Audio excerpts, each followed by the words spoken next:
sejam muito bem-vindos a mais um vídeo no nosso canal. Eu sou a Jéssica, sou psicóloga. E eu sou a Júlia França e eu sou psicóloga. E nós juntas somos a Bloom Psicologia Clínica. Hoje nós vamos falar sobre ansiedade. Você já se pegou se preocupando com coisas que nem aconteceram ainda? Então a gente vai explicar para vocês como funciona todo o ciclo da ansiedade e também trazer algumas estratégias mais práticas para o dia a dia. Às vezes a nossa ansiedade nos mantém num estado constante de alerta, nos fazendo antecipar alguns problemas e até mesmo viver no futuro, como se estivéssemos sempre pensando no pior. Se isso acontece com você, vem com a gente entender um pouquinho mais sobre. Então a ideia é que hoje vocês entendam um pouquinho de como a ansiedade funciona, e principalmente sem tantos termos técnicos, sem tantas palavras assim difíceis. A gente tentou simplificar ao máximo para vocês, então bora lá. O que é a ansiedade? Eu entendo que eu já ouvi também de pacientes que a ansiedade é algo assim, nossa, eu preciso me livrar dela, eu não quero mais sentir ansiedade, é minha inimiga. Mas eu tô aqui para te dizer que a ansiedade não é nossa inimiga. A ansiedade é um sentimento natural, como qualquer outro. E aí eu te faço a pergunta, alguma vez tu já ouviu alguém dizendo assim, eu nunca mais quero sentir felicidade na minha vida? Soaria muito estranho, não é? Eu sou psicóloga clínica, já ouvi isso inúmeras vezes e eu tô aqui para te dizer que isso não é possível. Mas é possível sim melhorarmos a relação com a ansiedade, que a gente possa ter uma relação muito mais leve e usar as ferramentas para poder lidar com ela. O que a Ju tá falando para vocês é que de não ser possível nos livrarmos dela, porque a ansiedade ela é uma emoção muito primitiva do nosso funcionamento. E antigamente, vamos pensar antigamente, muito antigamente mesmo, o perigo, sei lá, era um leão vindo na sua direção e você tinha que ativar o seu sistema de alerta e luta e fuga, na verdade,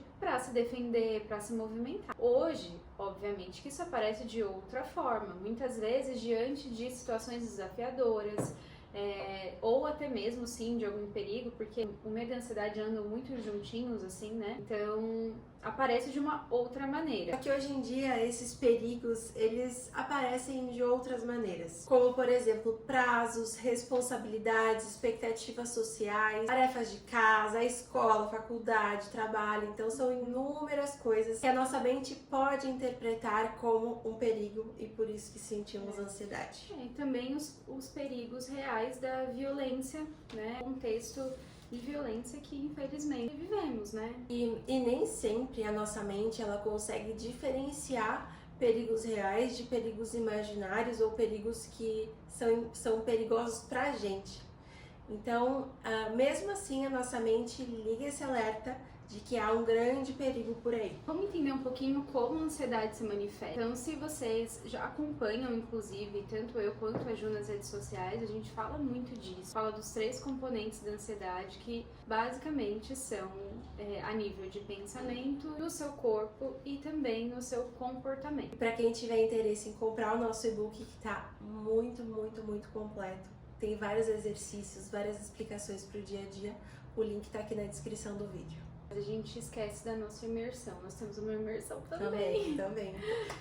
Vai ficar tudo lá. Então vamos lá entender esses pensamentos. Geralmente são pensamentos do tipo e se? E se acontecer algo errado? E se eu falhar? E se eu estiver em perigo? É sempre a possibilidade, muitas vezes, superestimada da situação acontecer. Então os sintomas físicos são diversos, só que os mais comuns são a respiração curta, né? Uma dificuldade para respirar, as mãos suadas, tremores, entre outros sintomas que já não são tão comuns quanto esses que eu citei para vocês. Quando a gente fala de comportamento é algo muito amplo e que pode ser muito diferente de pessoa para pessoa, mas geralmente a pessoa que tem um quadro mais ansioso, ela vai utilizar algumas estratégias evitativas de forma a aliviar um pouco dessa ansiedade, mesmo que momentaneamente. Se distrair em excesso, ocupar demais com atividades, comer emocionalmente pode ser um sintoma também. Até mesmo dormir demais também. Buscar um excesso de garantia, enfim, esses são sintomas comportamentais. Ok, eu já entendi a ansiedade, agora como que eu saio desse ciclo da ansiedade? A ansiedade, se a gente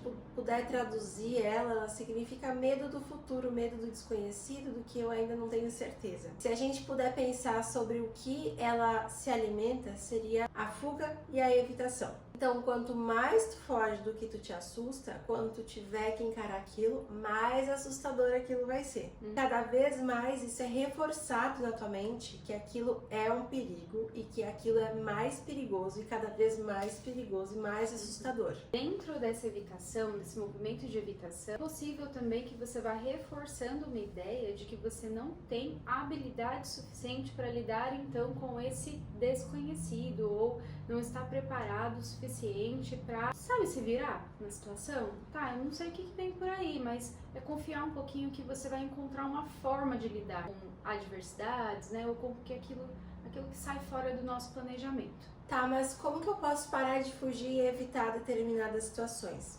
Justamente fazendo a situação, fazendo aquilo, encarando aquilo, vivenciando aquilo. Para que tu possa começar a agir nisso, eu entendo que às vezes é muito difícil. Então, por isso que a psicoterapia é essencial para poder te ajudar nesses passos da tua vida, para que tu possa ter um profissional do teu lado te guiando e te dando o suporte necessário para que tu possa encarar essas dificuldades. Então, existem algumas técnicas que nós utilizamos no setting terapêutico. Eu não vou explicar cada uma delas de forma muito elaborada, mas só para vocês terem uma ideia. Então, a reestruturação cognitiva é parte fundamental desse processo. O que é essa reestruturação cognitiva? É quando a gente começa também a desafiar alguns pensamentos que não são totalmente verdadeiros, e aí você vai adquirindo um olhar mais realista para as situações que você está vivendo. Basicamente porque é muito mais complexo do que isso, tá? Então, assim, para explicar tudo isso... Dá para ter só um vídeo inteiro disso. Então dá pra entrar muito aqui, mas a gente pode fazer um vídeo sobre cada técnica. Inclusive, comentem aí se vocês querem, que assim a gente vai norteando um pouco dos próximos, né? Do que a gente pode produzir para os próximos. Isso, se vocês quiserem, deixa ali embaixo. Quero o vídeo de técnicas que a gente vai fazer. Sim. A exposição gradual é uma outra técnica bastante utilizada, onde a gente avalia esse local, essa situação que o paciente tem medo, e aos poucos a gente faz um planejamento de como vai ser possível tu conseguir atingir aquilo. Então, por exemplo, o meu objetivo é aprender a dirigir. Então, o primeiro passo vai ser eu me inscrever, né, no processo para tirar a carteira de motorista, aí depois eu vou passar na prova, aí depois às vezes eu já vou ter a minha carteira de motorista, mas eu ainda vou ter medo.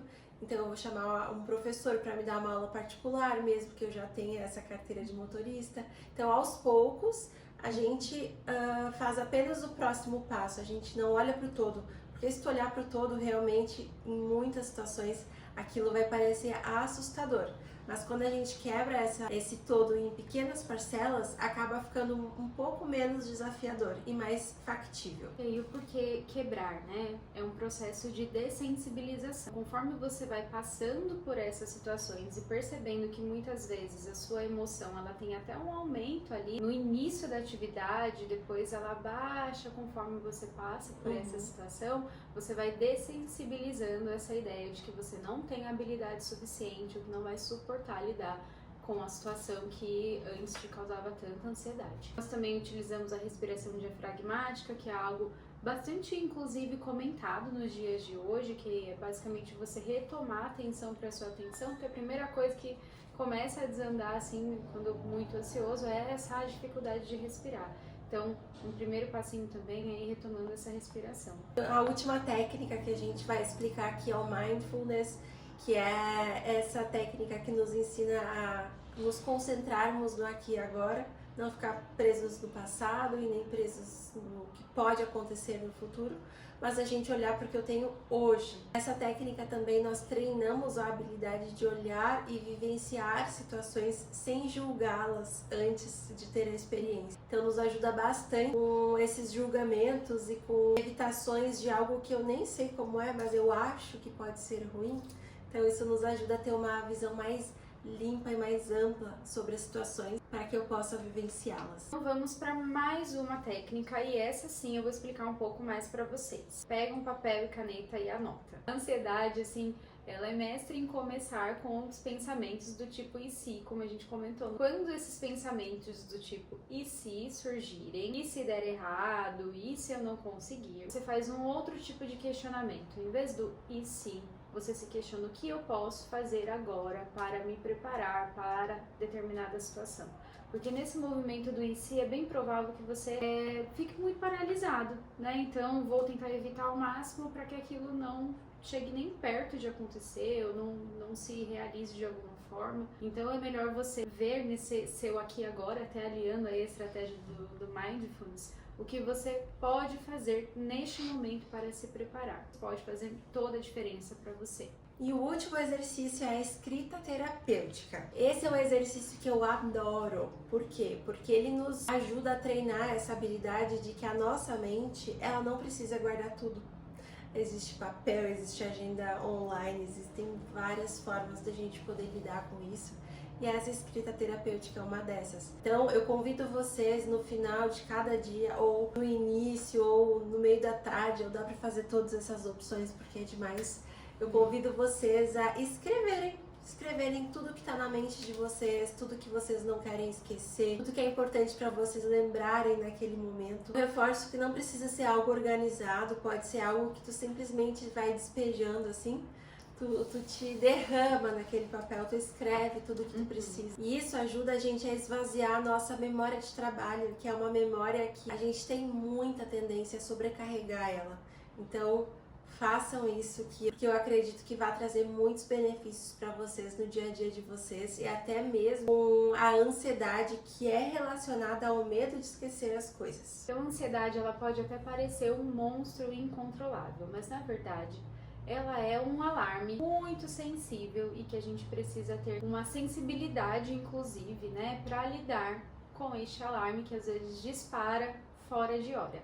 Você pode aprender a regular a sua ansiedade, a manejar a sua ansiedade. Teste essas técnicas que nós ensinamos para vocês e vejam se elas fazem sentido, como elas se aplicam à realidade também de vocês. Muito obrigada por terem nos assistido até aqui. Não se esqueçam de se inscrever no nosso canal, de nos seguir no Instagram. Eu vou deixar os links todos aqui embaixo na descrição do vídeo. Então, até a próxima!